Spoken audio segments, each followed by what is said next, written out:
Jose, hello. It's been nearly 3 weeks since your last Premier League game. Is that a little frustrating? You've made a good start and then you suddenly couldn't build on that momentum.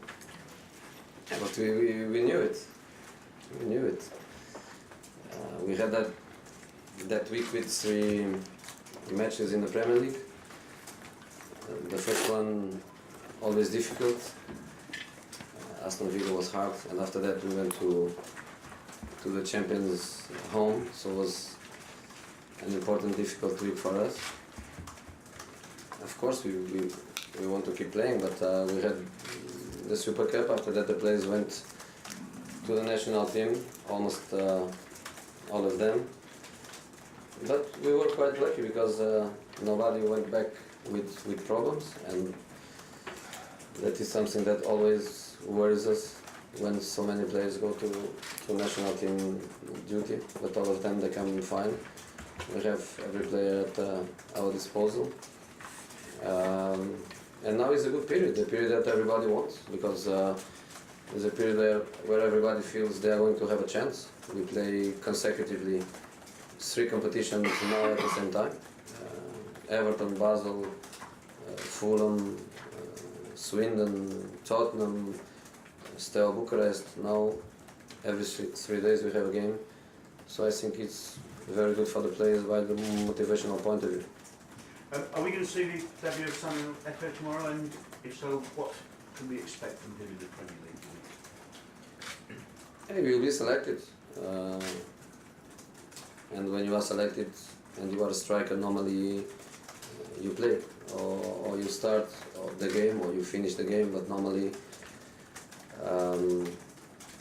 my attacking players, when I select them, normally they play because it's the area where I make more changes during the match. So normally he will play his first minutes for Chelsea and in the Premier League. I think he's a player adapted to the style of play we want in our team, which is a bit contradictory to the general style and philosophy in the Premier League. We are not anymore a physical, direct team. We are a team that want to use the qualities of our attacking players in a different way, and Samuel is very adapted to it. Technically is very good, his movement is very intelligent, he knows exactly the kind of movement he has to do to give continuity to the attacking game. He has this natural appetite for goals, so normally he will score a few goals for us. And he gives experience to a team that from midfield into attacking areas.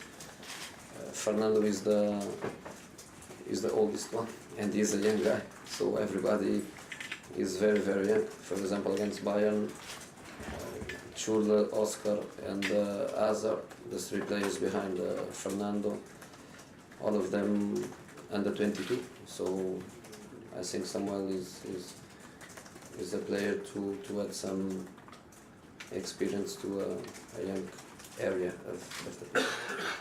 Is Eto'o competing with Torres and Demba for one place, or does his arrival give you different kind of options? You know me from my time here a few years ago.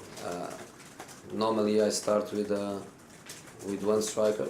Okay, a few times I can start with 2, but normally I start with 1. But many times I finish with 2. And you know, how many times we finish with Drogba, Johnson together, Drogba, Kezman together, Drogba, Crespo together, or many times. We start not so many, but we finish a lot of times, because I chase results. If sometimes I have to risk 1 point to get 3, I do it almost every time.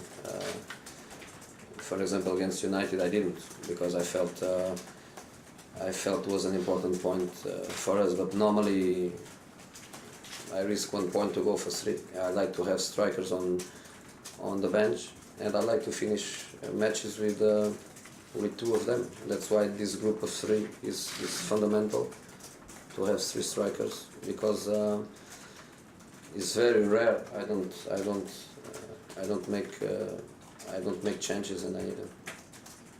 He's a huge fan of yours now, but Samuel Eto'o has given this interview saying that once he vowed he'd never played for you years ago. Have you ever come across that before? Did you know when you were working with him the first time that that's how he felt originally? Yes. Yes, I knew it. You know, you have to be experienced. You have to be smart. You have to know that the football world is very small. It looks big, but it's very small. Sometimes you say things, and a few years later you are faced with a difficult situation. So it's fine. But I had immediately in the beginning of my career a funny situation with Deco. Deco was in Porto. I was in Leiria. In November we play Leiria against Porto. We changed during the match some hot words, and 2 weeks later I was Porto manager. So I come into the dressing room. The first thing I did was to look at Deco, and he was looking to his knees. So in football you have these situations, but we all know that when we are in the same side, everything changes. And Samuel with me in Inter was a golden period for both of us, for me and for him. And here he is again. Was it a difficult decision to agree to letting Romelu Lukaku go out on loan?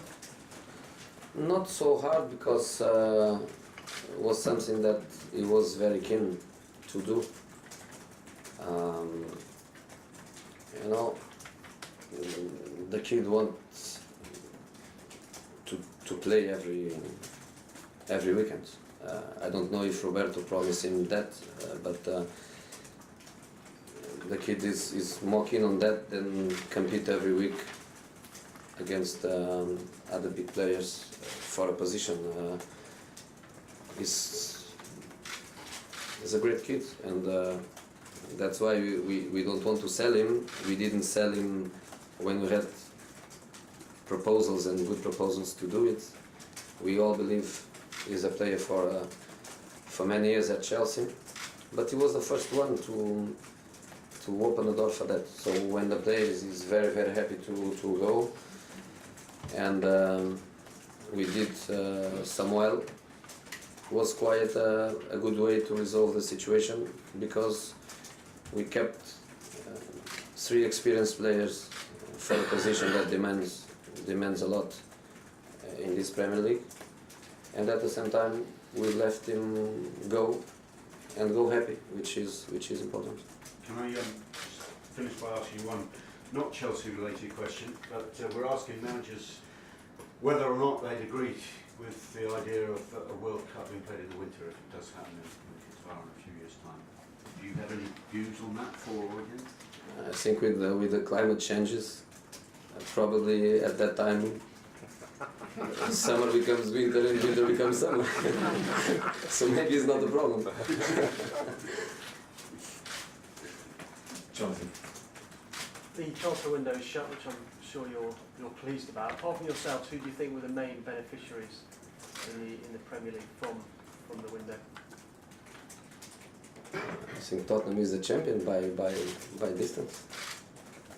By distance, they bought I don't know, 6, 7, 8 players, international players, all of them international for their countries, big countries, footballistically speaking, almost all of them. So I think Tottenham was the king in the transfer window. They have a fantastic squad. And Arsenal, you obviously know Ozil. Are you surprised that he's come to the Premier League, that Madrid have let him go? Yes, I'm surprised, but that's football, that's market, and Real Madrid has a lot of great players, So because they lost Ozil, they don't become a weaker team. And Mesut left a big club, but comes to the biggest league in the world, and he comes to a club with big ambitions. So I think if Mesut did it, he was happy to do it. And if Madrid sold it, it's because it was good for them in their idea. How big an influence do you think he can have on the Premier League? Mesut? Yeah. I don't want to speak about Mesut. Good memories with him, three years together with him. Fantastic relation, very good player. I wish him good, but not so good, because he plays in a direct opponent. But I'm so happy a big player like him comes to the Premier League, because I keep saying we have to try to keep the good ones and try to bring also good ones. So our league. You spoke of the three strikers you've got. You'll start with the one. Is it going to be difficult to keep all three happy, keep all the egos happy all the time? I think the happiness of the strikers depends on the goals they score. That's their nature. That's their nature.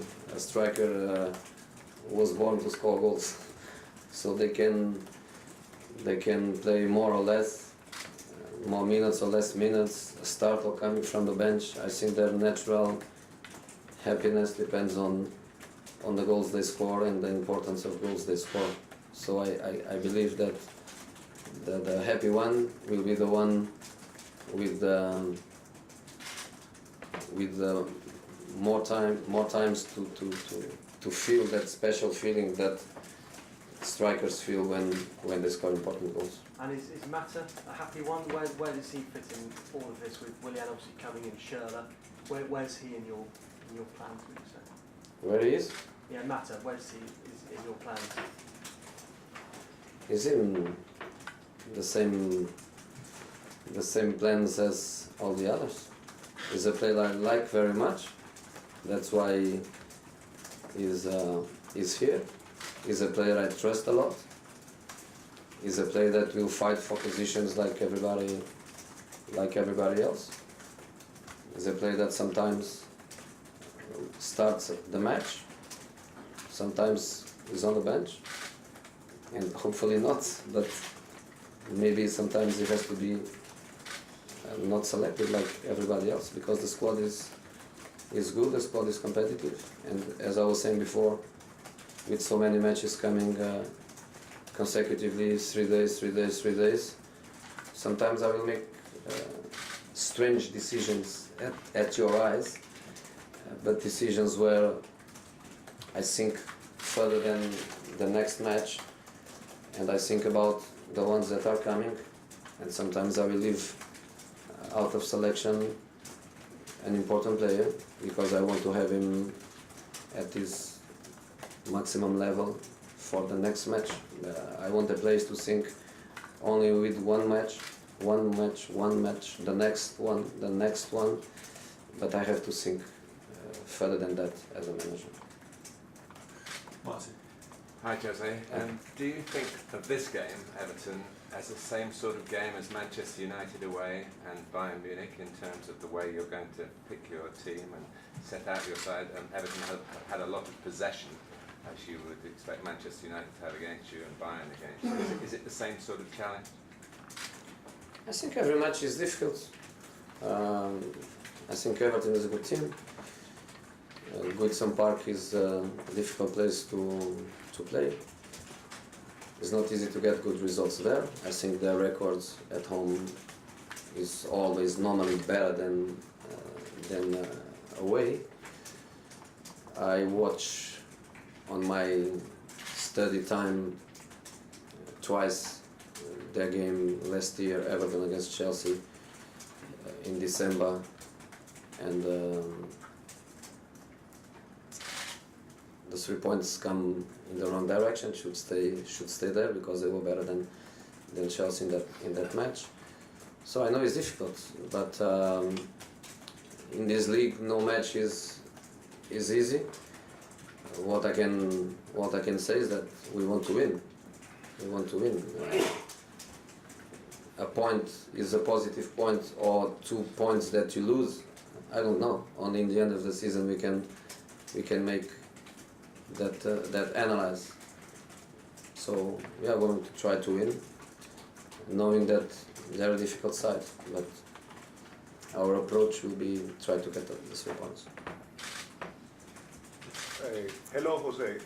Is this Everton much weaker without Fellaini? Do you think so, or do you think Everton has enough squad to be strong against Chelsea? No, it's a good question for Roberto, but I think they have a good squad. I think they have a good squad. I think they did very well in the last days of the market. They got 2 very good players for midfield, different profiles, different ages, different futures, but Barry is a very good experienced player and McCarthy is a very good young player with big projection. So I think they did very well. And when you lose a player, very good of course, but you get 2, I don't think it's a problem for them. We need to wrap up. It's different. Jose, you say those are all very good friends. With reference to Greg Banks' speech last week, do you think a restriction on foreign imports would be good for the English game? What's your thought? I think this is a discussion I don't want to participate publicly. It's the kind of discussion I'm ready if people think my participation can give 1 inch of contribution. I'm ready to have it privately. I think it's a kind of discussion that the pure discussion is not good. The solutions are good, and the public debate is something I'm not interested in. If the right people think my experience by being abroad and being in important leagues and important countries, knowing the English football well as I know, if people think I can give a little contribution for an internal debate to hand with solutions that are solutions that we all want, I'm ready for that. For public debate, I'm not ready. Yeah, but just clarify, you said Eto was going to start tomorrow or not? Who? Eto. I didn't say. You didn't say. He doesn't know. They don't know. Okay, with that we'll turn cameras off and move to print.